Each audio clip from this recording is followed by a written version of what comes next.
The story took place in Dubai, where a top mafia boss who was suffering from an illness was about to get a blood transfusion. However, it was revealed that his blood type was extremely rare, and only about 0.6% of the entire Earth's population had it, though he actually managed to get a donor. At that moment, the doctor explained to the mafia boss's wife that if they kept taking the donor's blood, that person would definitely die. However, the woman said that she did not care because the only important thing was for her husband to get well quickly. Because of that, the doctor was forced to transfer all of the donor's blood to the mafia boss, which eventually killed the man. Do as I say.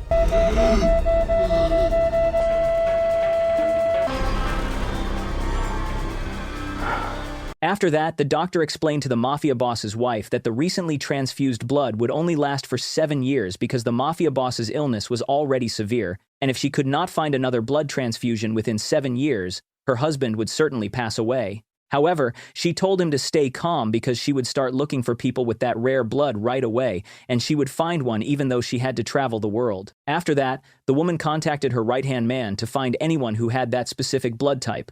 The next day, on the other side of the world, exactly in Vietnam, the mafia boss's assistant, whose name was Fruek, successfully tracked down a young girl who possessed the rare blood type that they needed. So, he and his 3 henchmen immediately kidnapped her. At the same time, they also brutally killed both of her parents.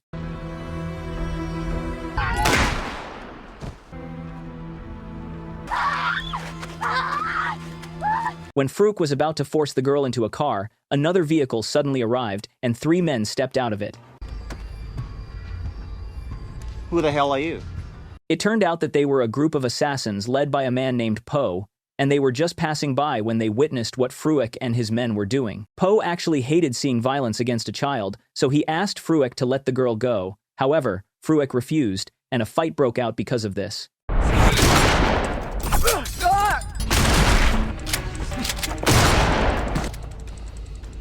In the end, Po and his 2 companions successfully killed Fruek's men. However, when they were about to kill Fruek, he unfortunately managed to escape before they could catch him, and instead of going after him, Po and his companions decided to leave the area and took the girl along with them. That night, Fruek met the mafia boss's wife and quickly apologized because he had failed to capture the girl with the rare blood type. He also informed her that the girl they were after had been taken by 3 people whom he did not know at all, and unfortunately, he could not track them down or find out where they had taken her. However, the woman refused to listen, and she insisted that he must find another person with the exact same blood type as her husband, and if he did not succeed within 7 years, she would kill him along with his entire family. On the other hand, Po and his companions, who had successfully brought the young girl, had just returned to their headquarters. It turned out that their base was located in Thailand because Po was a Thai.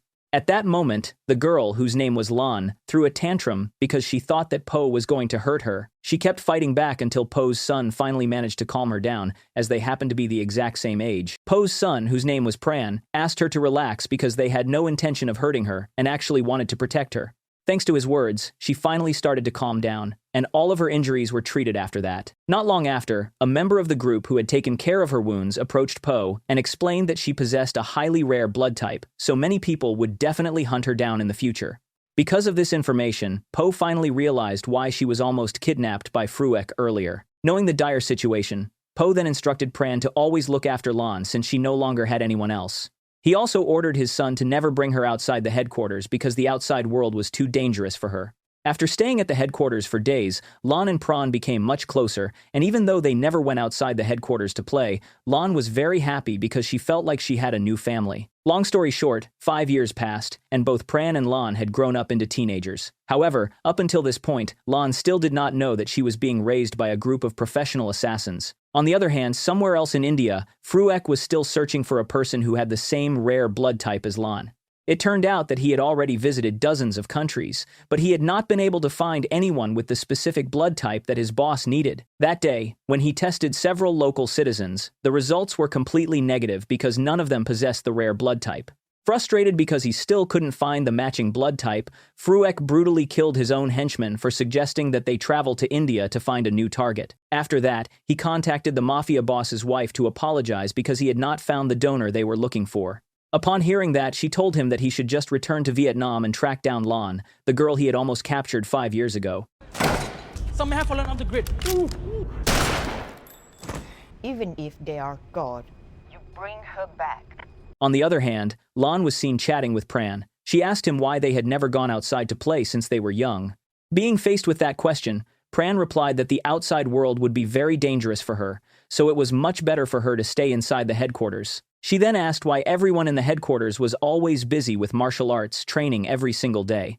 Because of that question, Pran finally revealed the truth that everyone there was actually an assassin and his father was their leader. Upon hearing this explanation, Lan immediately asked him to teach her martial arts, as her only goal in life now was to get revenge on the people who had murdered both of her parents. Fortunately, Pran agreed to teach her, but he suggested that she should just watch his movements while he practiced for now. เข้าลึกได้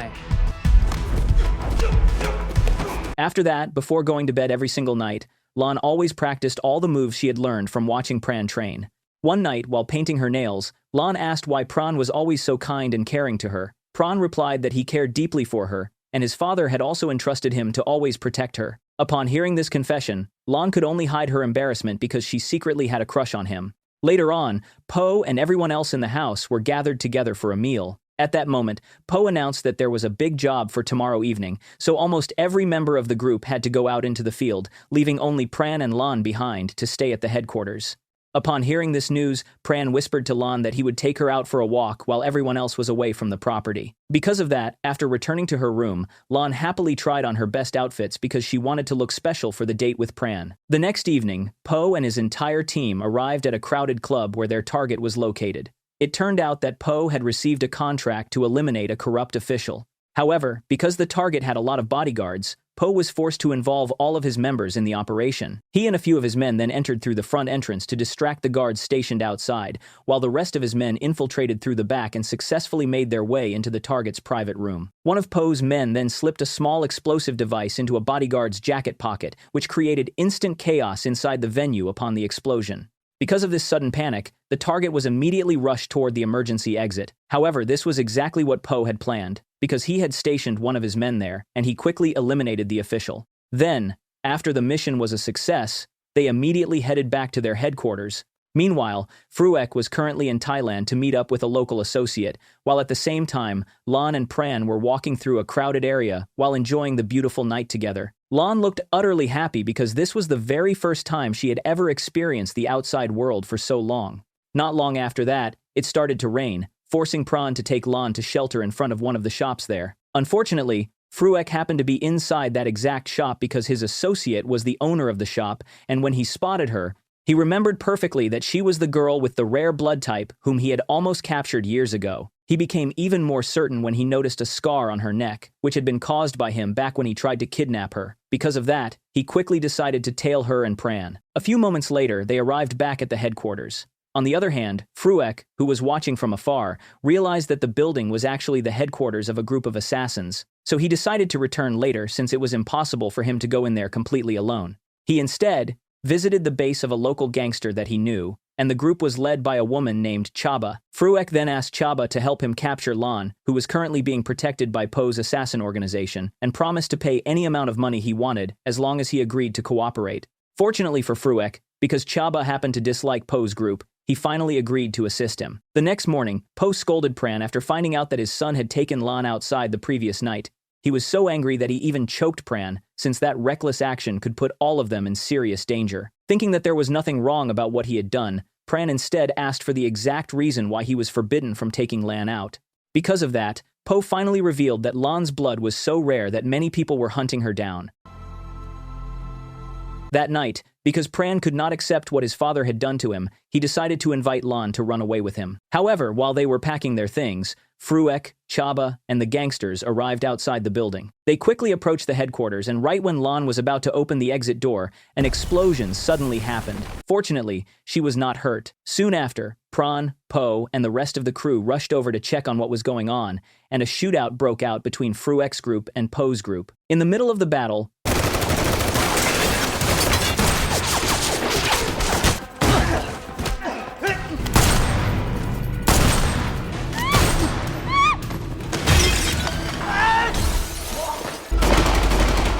Po decided to hide in a safe room along with the others, except for two of his members who chose to stay behind and keep fighting the attackers to give them time to hide.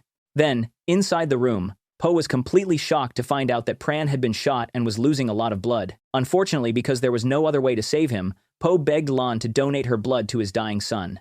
It turned out that Lan's blood type was a universal match and could be given to anyone. Fortunately, she agreed to help, and the transfusion was carried out right away.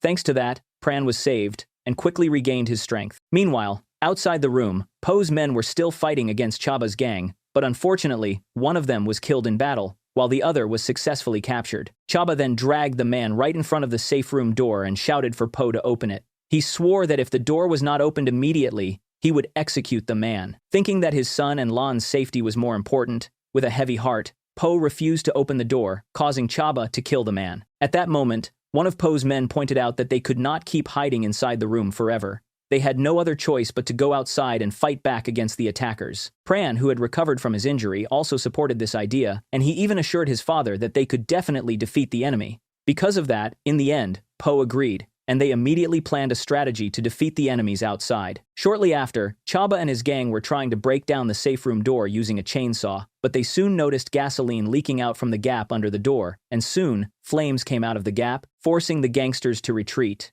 Right after that, Pran threw a gas canister toward them and then shot it, causing a big explosion that took out some of Chaba's men. After that, Po and the rest of his men rushed out of the room to fight the surviving enemies. In the middle of the gunfight, Po ordered Pran and the others to get out and escape immediately, as he decided to stay to hold off the enemy's relentless attacks to give them time. He willingly sacrificed his own life so that the rest of the group could get away safely.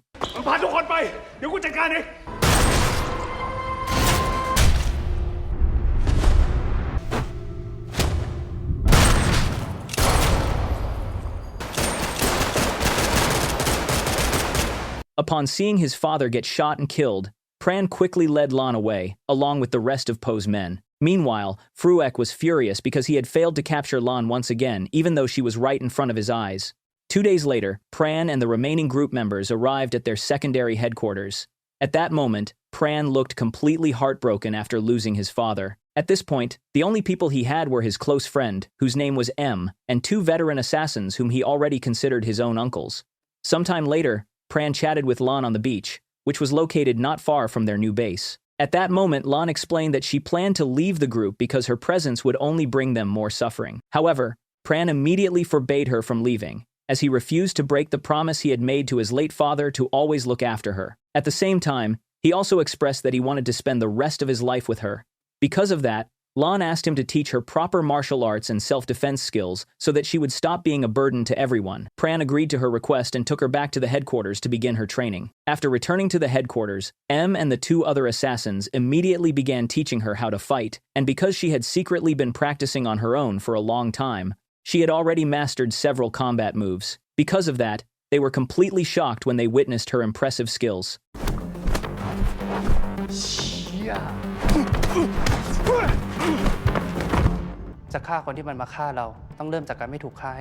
For several days, Lan continued to undergo intense training, and she eventually began training with weapons. She looked really motivated because her main goal was still to get revenge on Fruek and his men.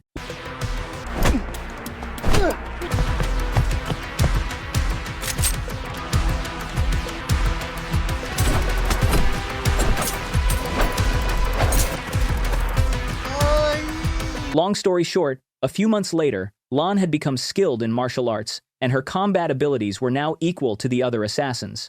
One day, Fruek, who was known to be a huge car enthusiast, visited a local showroom to buy a car. However, the owner of the business apologized to him because the specific car he wanted had already been purchased by a young man who lived in an abandoned building near the beach. At that moment, upon finding out the description of the buyer, Fruek immediately realized that the person was Pran, and that building had to be their new headquarters. That evening, Pran and Lan were practicing together on the beach. After finishing their training session, they sat down to chat.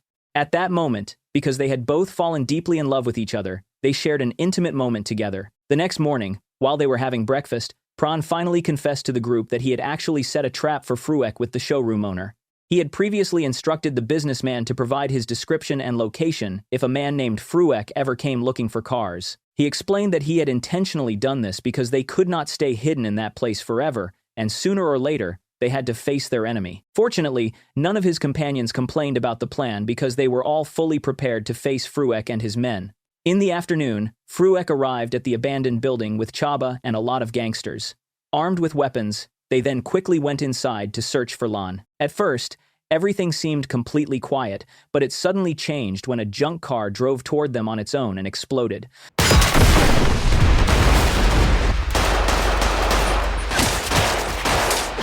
A gunfight immediately broke out.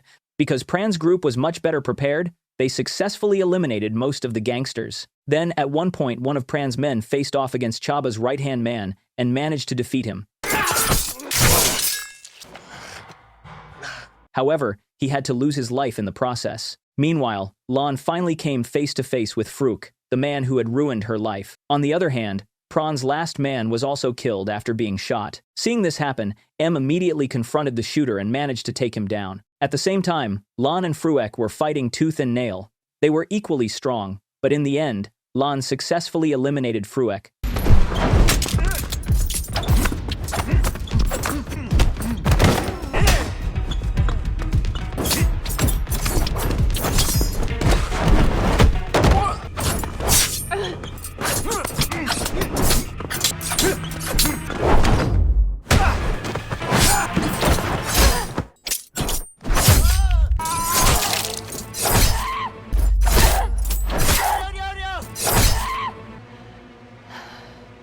Fulfilling her long-awaited revenge for the murder of her parents. Meanwhile, Pran faced Chaba himself. With his skilled combat moves, he easily knocked the leader down to the floor below. After that, Pran, Lan, and M quickly left the building in a car, but then, a bullet hit Lan. It turned out that Chaba was still alive and had fired at them. Worried about her condition, Pran immediately sped away to escape. Not long after, Pran stopped the car and performed a blood transfusion on Lan because her condition was worsening rapidly. Fortunately, it turned out that he also had the exact same rare blood type as her. However, while the transfusion was taking place, Chaba caught up with them to launch another attack. Seeing the danger, M confronted him, and a duel broke out between them. During this fight, M successfully eliminated Chaba, but unfortunately, he also passed away due to receiving multiple stab wounds during the fight.